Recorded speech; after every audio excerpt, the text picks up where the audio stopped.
welcome back to our channel.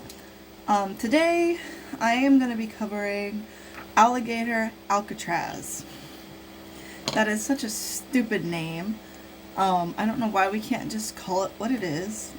A concentration camp, a prison, a place where people who are quote unquote un-American and don't look like everyone else goes to. So pretty much anyone who isn't lightly skinned and comes from the southern region, if you get what I mean. But yeah, we're going to be covering Alligator Alcatraz, and we're going to be comparing it to another famous concentration camp that we also know and hate. And we're going to be comparing our president to, well, Adolf Hitler, because they have a lot of similarities, actually. And it's eerily similar on the events that are happening today versus events that happened in 1945 and such. I'm not saying that they are exactly alike, but there are definitely things that are happening that are scarily similar. And the two of the leaders are also scarily similar, like how Adolf Hitler did not get into whatever school he was trying to get into, but a Jewish person did. And that's what started World War II. That is literally what started World War II, is all because Hitler didn't get into an art school that he wanted to get into, and a Jewish person did. And Donald Trump didn't get into Harvard like he wanted, but a black guy did. So there's a lot of animosity, a lot of racial animosity happening. Also, the sun is really bright right now, so I apologize. Hopefully the sun moves as time goes on during this video. But without any further ado, let's get right into this. Alright, so before I get into the screen recordings and the comparisons and my crash outs, let me give you a short synopsis on what Alligator Alcatraz even is. Alright, so Alligator Alcatraz, what is it? Alligator Alcatraz is an immigration detention facility erected at the Dade Collier Training and Transition Airport inside Big Cypress National Preserve in Okeechobee, Florida, United States. So this one is in Florida. It is literally in the Everglades. Why you would ruin such a beautiful place, for one, with something that's not even needed. One, is ruining nature.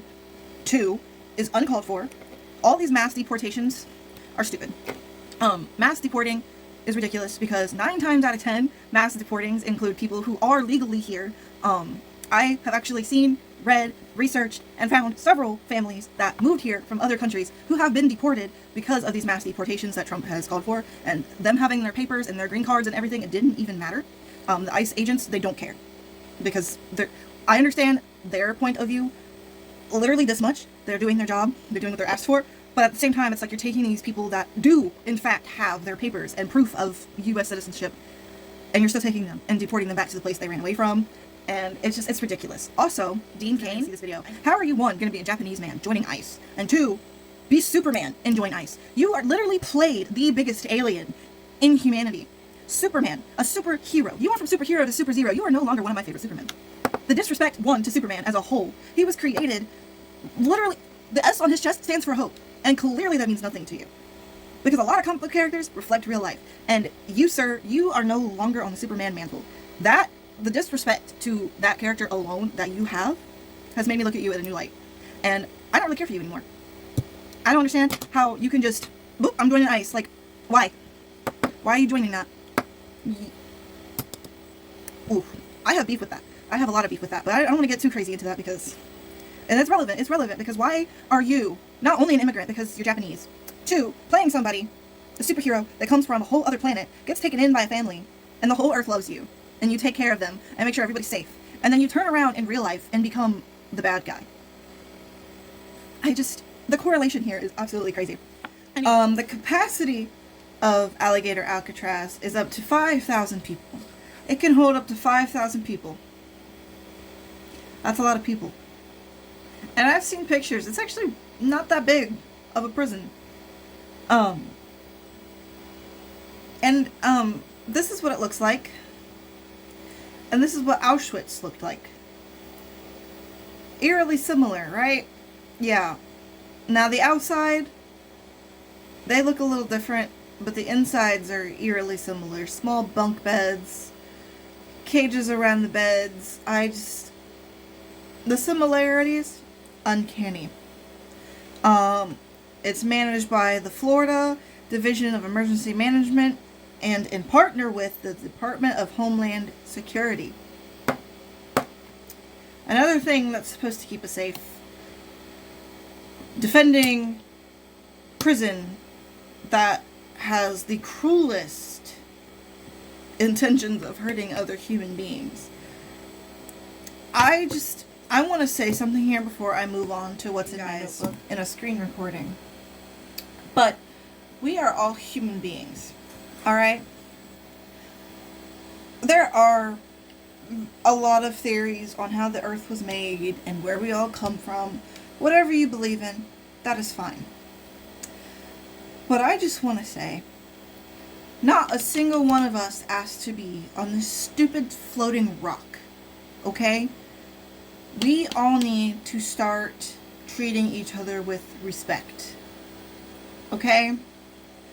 I don't care what you believe in. I don't care what your views are. There is no need to be as rude, cruel, brutal, whatever you want to call it, towards each other. Because none of us asked to be here. None of us asked for the lives that we were given. Okay? We all just need to suck it up and get along. Alright? I'm not asking everybody to forget what happened in the past. Forget history and rewrite it.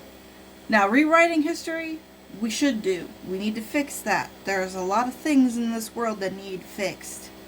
And we're going about a lot of things the wrong way. But that's besides the point. None of us asked to be here. And we're all different. We are all different. Nobody is the same. Okay? We all have different skin shades. The only thing that's the same about us is the stuff on the inside. Okay? We are all meant to be different. If we were all meant to be the same, this planet would be dreadfully boring. In the words of Anthony Bridgerton, dreadfully boring. Okay? I am sick and tired. And when I say sick and tired, I mean exhausted. I am exhausted from all the racism, the homophobia, the sexism. I am over it. Okay? And I think it's ridiculous that we're getting to the point of recreating historical events. I'm tired of living through historical events, okay? And they're not even cool ones. They're not even cool historical events. It's all BS. It's all BS, okay? Like, stop. We need to just be civil, okay? There's no need to be jerks to one another, okay? Like I said, I don't care what you believe in. I don't care what your views are. Keep that to yourself. The only time that it should be outspoken is when it is time to come and vote for a president. Okay? But you don't need to vocalize it to each other. Just be like, okay, I like what you stand for. I'm gonna vote for you, and that's it. That's it. Move on. You don't need to bring it up at Christmas dinner or Thanksgiving or on a random Tuesday. Leave that to people like me or the actual professionals or other people that like to make videos to help educate and spread awareness and all of that. Okay? But like normal everyday today life, leave it alone. Leave it alone. Because a couple of days ago, I'm not even kidding you, I saw a literal Nazi at the gas station. Literal Nazi, okay? I was minding my own business in the car with my fiance because we were also getting slushies that same day. We were discussing what flavors we were going to get. The gas pumps were down, and we didn't know that until we got out of the car.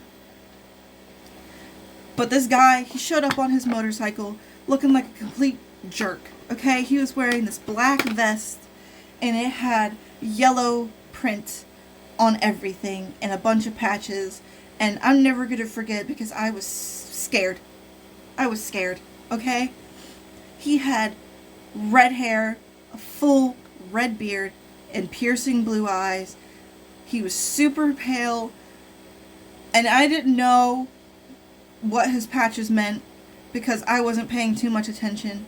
And then he was mean to this old man who literally just walked up to get gas beside his motorcycle while the guy was in the gas station trying to figure out what was going on. And this old man was taking all but 2 seconds, and he was so mean to this old man. And then when he turned around, there was the swastika front and center on his vest. That's ridiculous. That's absolutely ridiculous, and I'm tired of seeing it, okay? As someone who is German, I'm literally half German and half African American. I cannot stand seeing that. If this man would have lived in Germany, not only would he have been arrested on sight, but somebody probably would have killed him. And I would have lived happily ever after that, because honestly, all Nazis should die. I don't care. If you still believe in that, you deserve to die. There's no reason for you to live. Zero reason at all. But anyway, back to Alligator Alcatraz. It officially opened July 3rd, 2025. Literally the day before the 4th of July. Before the 4th of July. Which, the 4th of July was when the big beautiful bill had originally came out. Alright, so let's find out how much does it cost for Alligator Alcatraz. Now, before I tell you the price, have you ever wondered why all of our money is just disappearing all of a sudden from America? More than normal. Have you ever really sat and thought about where is all of our American tax dollars going? Where is all of our American tax dollars for our hospitals, our medications, anything? Where is it going? It's going here. It's going to things that really don't matter. It cost $450 million a year. I'm going to say that again. $450 million a year for Alligator Alcatraz. That's where all of our money is going, guys. That's why we can't afford anything. Yeah. So that's where all of our money is going, and that's what the main focus is. And yeah. It's embarrassing. This is embarrassing. America, I don't know what's going on with us, right? We were taught at a young age in elementary school, at least my generation and up.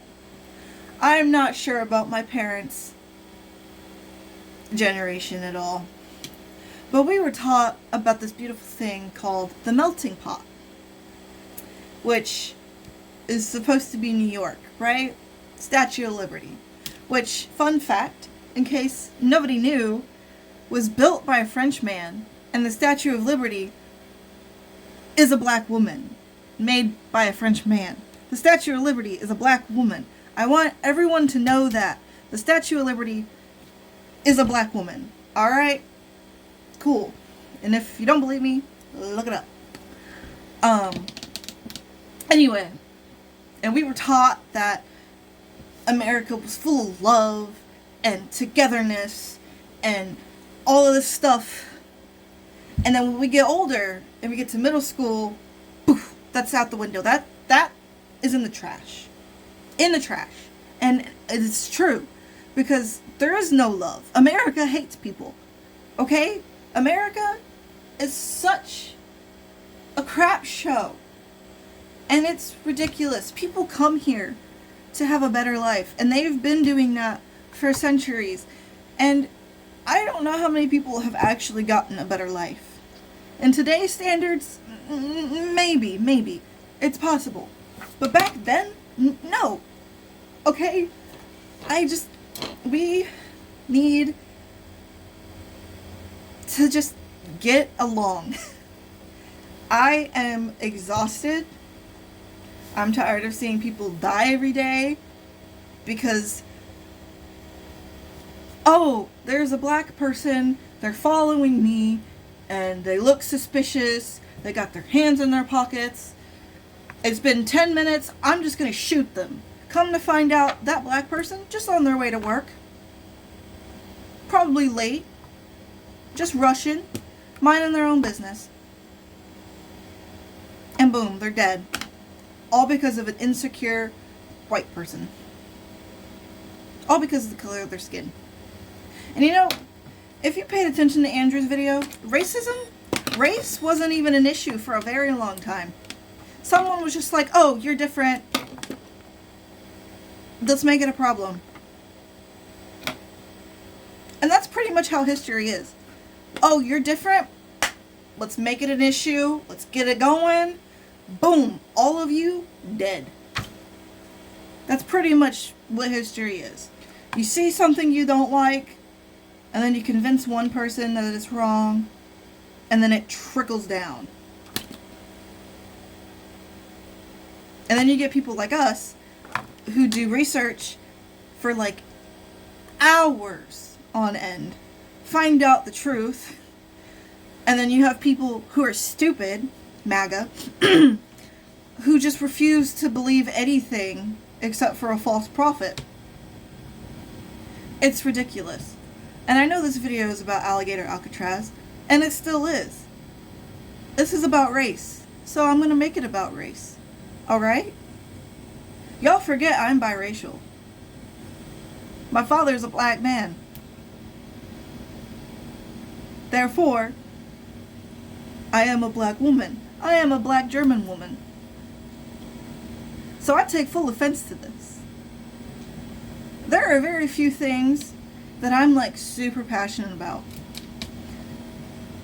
in life when it comes to politics. And race is one of them. Like, you have no idea unless you are a person of color or of mixed race. You have no idea what it's like growing up, not knowing where you fit in, not knowing where you belong, and being told you don't belong here. It has taken me years for me to get accepted into the black community.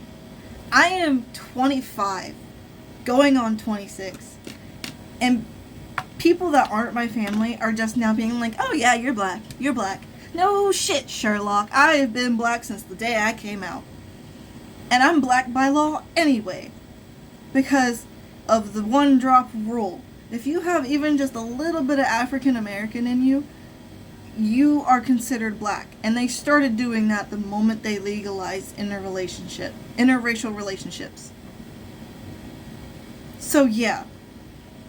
If you have a problem with me identifying as black, then there's the door. And I don't really have, like, your typical white features anyway. The only thing about me is that my skin's a little light. And I'm not even that light.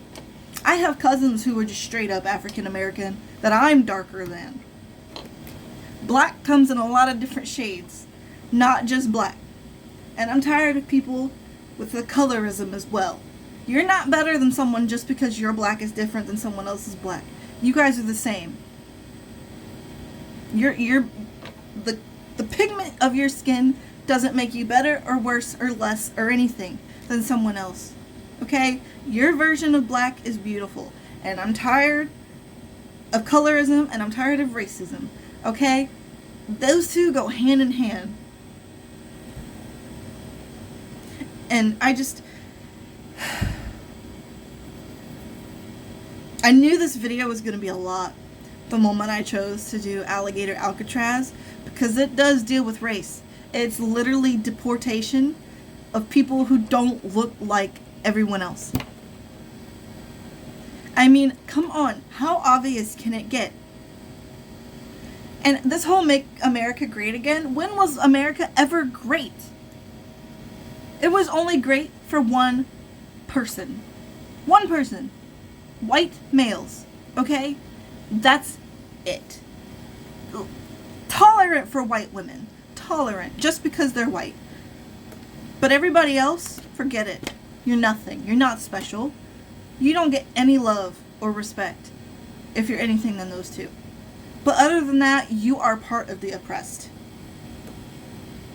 America has never been great. So there is no Make America Great Again. It needs to be, let's start making America great. Because honestly, I'm tired. And I know everybody else is too. And I don't care if y'all come for me in the comments. I really don't. I'm not going to read them. I'm really not. MAGA is a cult, and I'm not going to settle for anything less. Anyway, now that I'm done crashing out for the moment, we are going to cut to the website that I found about Alligator Alcatraz and a concentration camp. They call it a prison, but it's in El Salvador. This place in El Salvador is another place where Donald Trump is sending other immigrants and people of different skin colors to be. And let's face it, it's not pleasant. I also did find a website, I think I might throw it in here too, of people making merchandise of Alligator Alcatraz. So yeah, let's get into that. All right. So Alligator Alcatraz. Alligator Alcatraz is an immigration detention facility erected at the Daddy Collier Training and Transition Airport inside Big Cypress National Preserve in Okeechobee, Florida, United States. Announced in June 2025 by the Attorney General of Florida, James Uthmeyer, and championed by the Governor of Florida, Ron DeSantis. It is located in the Everglades, west of Miami, surrounded by alligator and python-infested waters. The detention center is estimated to cost $450 million a year, with each bed expected to cost $245 a day. So this is a picture of our president, unfortunately and sadly, touring Alligator Alcatraz on July 1st. And then this, it just shows you exactly where at in Florida it is. And then here's all the extra information in case you were curious. And it holds up to 5,000 people. And it officially opened for business July 3rd, 2025. The name alludes to both the local American alligator population and the former maximum security Alcatraz Federal Penitentiary in San Francisco Bay, California. The controversial detention site is the subject of lawsuits filed by environmental groups, civil liberties groups, and the Miccosukee tribes of Indians, Native Americans, they were here first, and members of the Democratic Party, with criticisms generally focused on its environmental impact and conditions faced by people detained in the facility. Members of the Republican Party have defended the facility, with DeSantis arguing the facility will help Immigration and Customs Enforcement, also known as ICE, to cope with the federal government's deportation policy. And for a little bit more background, in August 2015, during his 2016 presidential campaign, Donald Trump proposed mass deportation as a part of his immigration policy. Trump and supporters such as Stephen Miller stated that illegal immigrants would be taken to large-scale staging grounds near the border, most likely in Texas, to be held in internment camps prior to deportation, known as illegal on stolen land, just so you know. And we're just going to give you a tiny history lesson here. DeSantis invoked a standing 2023 immigration state of emergency to seize the county-owned airfield and fast-tracked construction without the usual procurement of environmental reviews. He mobilized a team of private companies on June 21st, 2025, to build a facility to house 5,000 detained immigrants and deployed National Guard to secure the site. On June 19th, 2025, Florida Attorney General Uthmeyer publicly announced the detention center in a video posted to Twitter, in which he called it Alligator Alcatraz. The name was subsequently adopted as the official title of the facility. Uthmeyer has described this 39 square mile, 100 km squared parcel as the best natural perimeter money can't buy, arguing that the surrounding Everglades wildlife offers to deterrent to escapees. State officials have also argued that the facility's location and its subsequently to hurricanes will encourage undocumented immigrants to self-deport. West of Miami, it is accessed by the U.S. Route 51, also known as the Tamiami Trail. President Donald Trump and Secretary of Homeland Security Kristi Noem joined DeSantis and other Florida state leaders on July 1st, Tuesday, 2025, for the opening of the immigrant detention facility. Trump praised the new compound, saying it might be as good as the real Alcatraz. Anyway, the first group of immigrant detainees arrived on July 3rd, 2025, beginning the facility's operations. Some detainees have reported harsh conditions at the facility, citing limited access to water, insufficient food, and restrictions on the practice of their religion. Detainees have described unsanitary conditions, including wastewater overflows and insect infestations, as well as inadequate access to medical care. Does that sound familiar to you? Because it sounds familiar to me. The area on which the facility is located is also subject to frequent bouts of extreme weather, including hurricanes, heavy rainfall, and high heat. On August 7, 2025, U.S. Direct Judge Kathleen Williams temporarily halted construction at the facility for 2 weeks while she considered that the detention center violates any environmental law. I want to give an honorable mention to this concentration camp in El Salvador. It's not a prison, it's a concentration camp. Same with Alligator Alcatraz. Call it what it actually is. On the PBS website, which, by the way, canceling PBS is probably the dumbest thing that anyone could have done, because the people who don't like PBS just grew up to be terrible people. Anyway, back to what we are actually talking about today. The conditions inside the infamous El Salvador prison where deported immigrants are held. Alright, so the U.S. has sent hundreds of people to the notorious mega prison in El Salvador known as CEOT. William Brangham discussed conditions inside the facility with Noah Bullock, the executive director of CRISOL and international human rights groups based in El Salvador. William Brangham. So apart from those legal fights, the fact remains that the U.S. has sent hundreds of people to the notorious mega prison in El Salvador known as CECOT. For more on the conditions inside the facility, we turn to Noah Bullock. He's the executive director of CRISOL, which is an international human rights group based in El Salvador. Noah Bullock, thank you so much for being here. Who are the prisoners held at CECOT? And how does that compare to other prisons in the country? Noah Bullock, Executive Director, CRISOL. Yes, thank you, William, for the opportunity. The CEOT prison has become sort of the public face of President Buckley's security strategy, which is understood as a state of exception. And the prisoners that are often depicted in those photos are prisoners who have literally the names of the gangs that they belong to tattooed on their face. For people who watch El Salvador, it's evident that those are the profiles of people, older gang members, who have been likely in prison with sentences for a long time. It's to say that these types of prisoners have been, or were, in other prisons, and then were likely transferred to the CECOT once it was constructed. That's different from what we have documented in the state. In our monitoring of the state exception, there have been 85,000 Salvadorans that have been detained under this emergency declaration, and they are being held in older maximum security prisons. And according to our investigations, those prisons may even have been more adverse conditions than the ones that are depicted in the CECOT. We have documented systematic physical beatings, torture, intentional denial of access to food, water, clothing, healthcare, and the combination of both the physical abuse and the denial of basic needs has led to death of at least 368 people according to our investigations. So, is that the comparison you're making, implying that CECOT is a better prison as far as, because we saw the U.S. Homeland Security, Kristi Noem, there with a lot of those prisoners standing behind her, and it seemed that the emphasis she was trying to make is that this is the toughest of the tough, and you don't want to get sent here. So are the conditions in that prison better?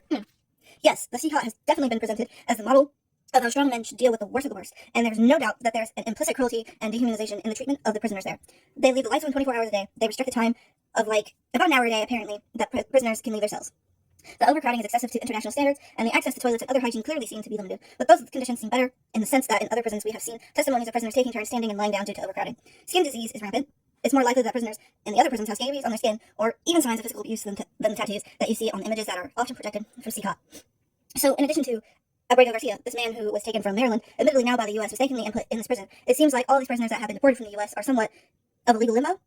The U.S. says they're not in American custody anymore, and yet they haven't been charged with any crimes. So, are you able to access or able to talk to any of those prisoners to give us a sense of what their status is like? One of the commonalities among all the maximum security prisons is that families and lawyers do not have access to the prisoners. They're entirely cut off. Under international standards, that on itself could constitute a situation of forced disappearances. My family members in El Salvador don't know if their family members are dead or alive. And now that situation has been transferred to Venezuelan families who aren't able to verify whether their family members are dead or alive. The challenge judicially for the people being deported is, like you said, these are people who haven't been convicted of anything. They're being held in a third country where there's no clear jurisdiction. What prosecutor could investigate the crimes they allegedly committed? What judge could even see their cases? And what judge could oversee their rights while they're in detention? They're in a judicial black hole. All right, that is Noah Bullock, who is Executive Director of CRISOL in El Salvador. Thank you so much for sharing your information with us. My pleasure. So this is the website I was telling you about where people were making merchandise of Alligator Alcatraz. This is the forward website. It will be linked down below. So if you have any more questions on anything, you can go here. Anyway, let's get into it. First, Camp Auschwitz, now Alligator Alcatraz. Why the right is obsessed with commodifying brutality. The Trump administration has masterminded a way of using edgelord humor to deflect criticism. And in this picture right here, Mark Ribas holds a flag and wears independently produced merchandise advertising Alligator Alcatraz, the new state-managed immigrant detention facility in Ocho, Florida on July 12th. Alright, so let's get into this. A prison looms over a murky swamp. The building is framed by an alligator with its jaws open, teeth bared in a threatening smile, and a writhing python. Below that image, blood drips down from the words Florida GOP.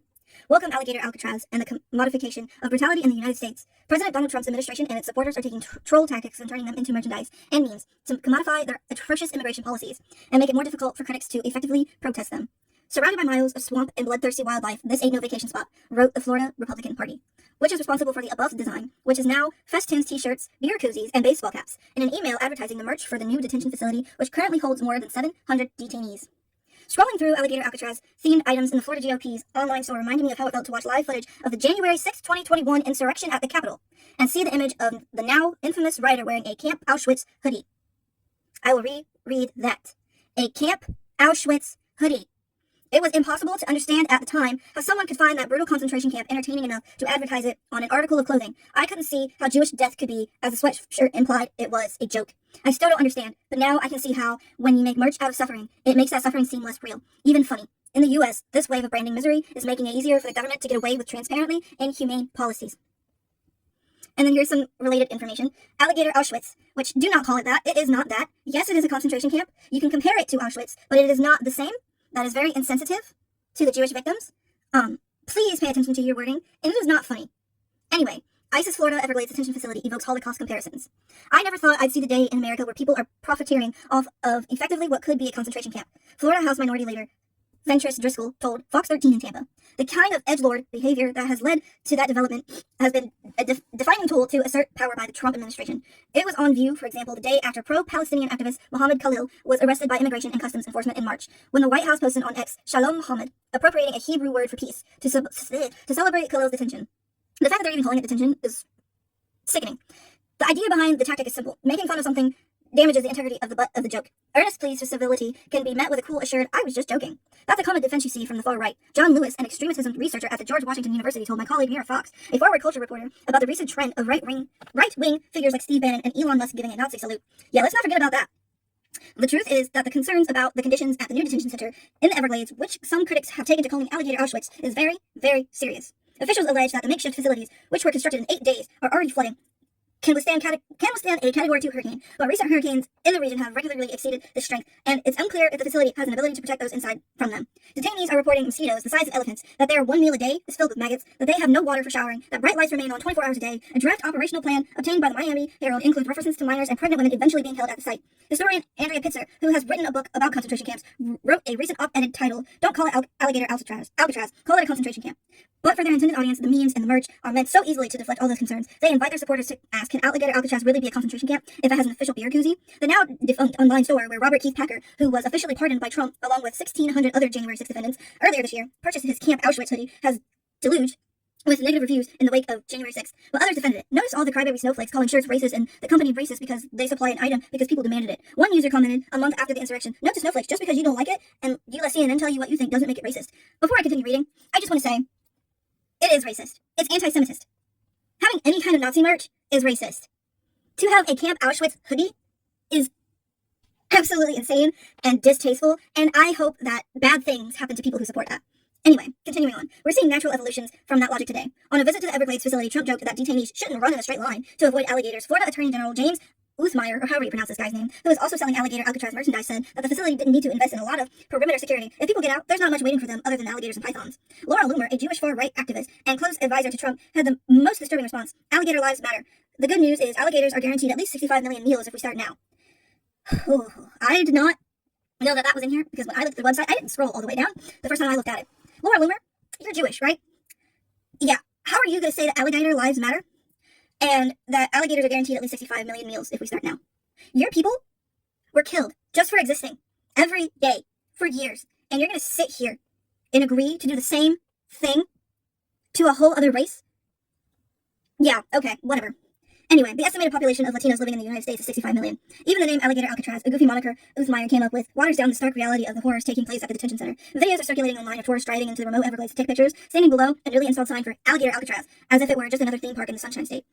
Memes, silly names, jokes, and cartoonish merch, all of this commodification does the same thing. It turns the Trump administration's devastating crackdown on immigrants into a joke for his supporters to laugh at, rather than set of real-world policies affecting very real people for whom they could conceivably have compassion. The merchandising of the ICE detention center in Florida takes this noxious trend to penumulate step, capitalizing off of human suffering. The goal is to raise awareness to what the policy is. Evan Power, the chairman of the Florida Republican Party, told Fox 13 about the line of merchandise. But second of all, when you sell merch, you get names, you get emails, and then you make some money off of it all.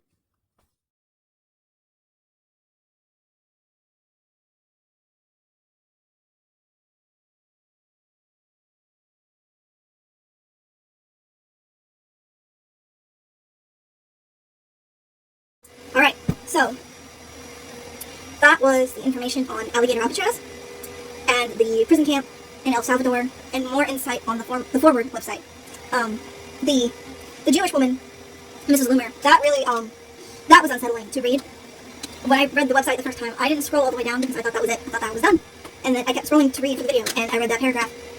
And it made me a little nauseous. How are you as a Jewish woman going to sit there and be okay with eliminating a whole other race? How are you going to be okay with doing the same thing that Hitler did to your people that Trump is doing to Latinos? It always starts with one race. Someone always picks one race, and then it builds. If things didn't go awry with Hitler, I'm sure the world would have been a lot worse off than what it was back when World War II was happening. I like to watch documentaries for fun. I like to be informed, I like being smart, and I like knowing patterns. And the fact of the matter is we are repeating the same patterns as World War II. That's why I said you cannot say that Alligator Alcatraz is Alligator Auschwitz, because it is not. You can compare the two, yes. There are similarities, yes. But it is not the same. No matter how you look at it, it is not the same.